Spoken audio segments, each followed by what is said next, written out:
ஐஸ்வர்யாவை தேள் கடிச்சிருக்கதை பார்த்த உடனேயே சேது உடனடியாக அவங்கள ஹாஸ்பிட்டலுக்கு தூக்கிட்டு ஓடுறாங்க.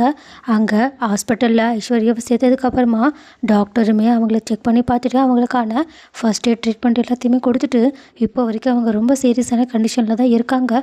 அந்த விஷயம் அவங்களோட தலைக்கு ஏறக்கூட வாய்ப்பு இருக்குது. நாங்கள் எங்களால் முடிஞ்ச ட்ரீட்மெண்ட்டை பண்ணிக்கிட்டு இருக்கோம்.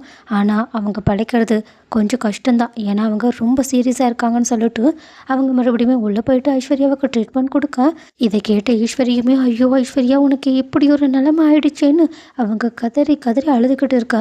அப்போ பார்த்தா கொஞ்ச நேரத்துல அங்கே தமிழ்ச்செல்வி வந்து நிற்கிறாங்க.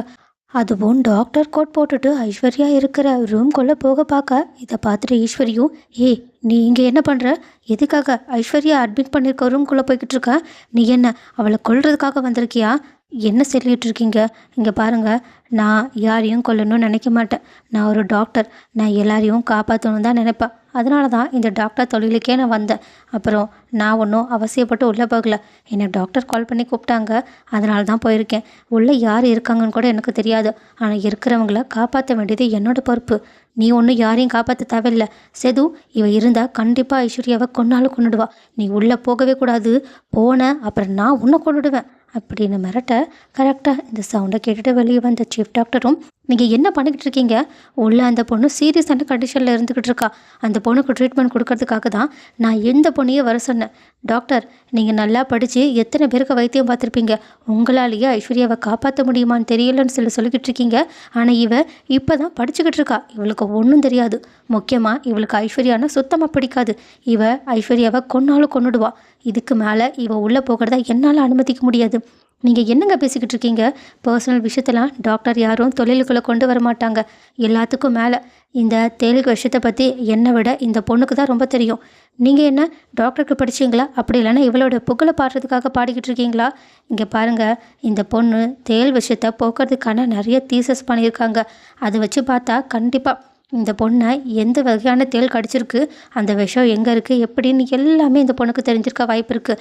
எனக்கு தெரிஞ்சு இந்த பொண்ணு உள்ளே வந்தால் கண்டிப்பாக அந்த பொண்ணை காப்பாற்ற முடியும். உங்களுக்கு உண்மையாகவே ஐஸ்வர்யா பொழைக்கணும்னு தோணுச்சுன்னா தயவு செஞ்சு இந்த விஷயத்தில் பிரச்சனை பண்ணாதீங்க. சேதுவும் இதை பார்த்துட்டு சின்னம்மா நீங்கள் கொஞ்சம் அமைதியாக இருங்க, எனக்கு தமிழ்ச்செல்வியை பற்றி நல்லா தெரியும். அவளுக்கு பகைவராக இருந்தாலும் பழிவாங்கணுன்ற எண்ணம் சுத்தமாக இருக்காது. முக்கியமாக அவள் டாக்டர் கோட்டை போட்டுட்டு வந்திருக்கா. இப்படி டாக்டர் கோட்டில் இருக்கவங்க கண்டிப்பாக யாரையும் சாகணும்னு சொல்லிட்டு நினைக்கக்கூட மாட்டாங்க. தமிழ்ச்செல்வி நீ உள்ள தயவு செஞ்சு எப்படியாவது ஐஸ்வர்யாவை எங்களுக்கு மீட்டு கொடுத்துட்டு அவளை காப்பாற்றிரு சரின்னு சொல்லிட்டு உள்ளே போன தமிழ்ச்செல்வியும் அங்கே ரொம்பவே கஷ்டப்பட்டு ஐஸ்வர்யாவுக்கு ட்ரீட்மெண்ட் எல்லாத்தையுமே கொடுத்துக்கிட்டு இருக்காங்க.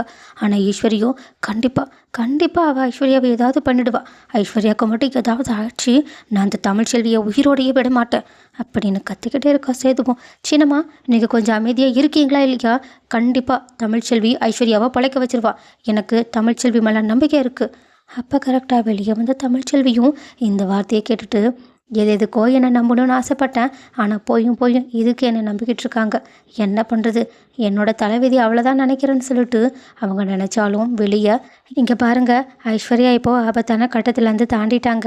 அவங்களோட உடம்புக்குள்ளே இருக்க விஷம் எல்லாத்தையுமே முறியடிக்கிறதுக்கான மருந்தை நாங்கள் கரெக்டாக கொடுத்துட்டோம். அதனால் இன்னும் கொஞ்ச நேரத்தில் அவங்க எந்திரிக்கிறதுக்கான வாய்ப்பு இருக்குது. எந்திரிச்சதுக்கு அப்புறமா அவங்களுக்கு எந்த மாதிரியான சிம்டம்ஸ் இருக்குன்றதை அப்சர்வ் பண்ணிவிட்டு அதுக்கப்புறமா நான் இங்கேருந்து கிளம்பி போயிடுவேன். நீங்கள் இப்போது அவங்கள உள்ளே போய் பார்க்கலாம் அப்படின்னு சொல்ல உடனே ஈஸ்வரியை ஓடி போய் ஐஸ்வர்யாவை பார்க்கறதுக்காக போக சித்து ஆனால் வெளியவே நின்றுக்கிட்டு இவங்க ரெண்டு பேரும் என்ன பண்ணுறாங்கன்னு பார்க்கணுன்னு அப்படியே பார்த்துக்கிட்டு இருக்காங்க. ஆனால் சேதுவும் ஐஸ்வர்யாவை பார்க்கறதுக்கு முன்னாடி தமிழ்ச்செல்விக்கிட்ட ரொம்ப தேங்க்ஸ், நீ நல்ல வேலை பார்த்துட்ட, எனக்கு தெரியும் எனக்கு உன் மேலே நம்பிக்கை இருந்துச்சு, நீ அதை காப்பாற்றிட்ட. இங்கே பாருங்கள் எனக்கு யாரோட நம்பிக்கையையும் காப்பாற்றுற வேலை கிடையாது, நான் டாக்டர் வேலையை பார்த்துக்கிட்டு இருக்கேன், அந்த இடத்துல யார் இருந்தாலும் நான் அவங்கள காப்பாற்றிருக்க தான் செஞ்சுருப்பேன், தேவையில்லாமல் என்கிட்ட இப்படியெல்லாம் பர்சனலாக பேசுகிற மாதிரி பேசாதீங்க அப்படின்னு அவங்க அங்கேருந்து போக பார்க்க. ஆனால் சேதுவும் என்ன நினச்சாங்கன்னு தெரியல. ஒரு நிமிஷம், நான் உங்ககிட்ட கடைசியாக ஒன்று மட்டும் கேட்டுக்கிறேன், தயவு செஞ்சு குழப்பாமல் எனக்கு உண்மையை மட்டும் சொல்லு, நான் யாரையும் எப்பயும் குழப்பறது கிடையாது, எப்போவுமே ஸ்ட்ரைட் ஃபார்வர்டாக நான் உண்மையை மட்டும் தான் பேசுவேன், என்ன கேட்கணுமோ கேளுங்க. இல்லை உண்மையாகவே நீ ஜெனிக்கோ சக்திக்கோ கல்யாணம் பண்ணி வைக்கலையா, உண்மையாகவே உன் அப்பா கிட்ட நீ பேசலையா, இங்கே பாருங்கள் இந்த உண்மையை பல முறை உங்ககிட்ட சொல்லிட்டேன், நான் பண்ணலை, அதை நிரூபிக்கணுன்ற அவசியம் எனக்கு கிடையாது, நீங்கள் நம்புறதும் நம்பாததும் உங்களோட பிரச்சனை, இதுக்கு மேலே இந்த விஷயத்தை பற்றி என்கிட்ட பேசுகிற வேலை வச்சுக்காதீங்க, அதான் உங்களுக்கும் எனக்குமான உறவு மொத்தமாக முடிச்சு போயிடுச்சுல்ல, இதுக்கப்புறமா உங்களோட பொண்டாட்டியை பாருங்க. அவங்க பாவம் கொஞ்சம் கஷ்டத்தில் இருக்காங்க. அவங்கள முதல்ல பாருங்க. என்னெல்லாம் மறக்கறதா உங்களுக்கு மொத்தத்தில் நல்லது அப்படின்னு அவங்க அங்கேருந்து போக, இதை கேட்டுட்டு சேதுவுக்கும், அப்போ நான் கண்டிப்பாக தமிழ்ச்செல்வி இதை பண்ணியிருக்க வாய்ப்பே கிடையாது தான் நினைக்கிறேன். அப்போது உண்மையாகவே இதுக்கு பின்னாடி யார் இருப்பாங்க?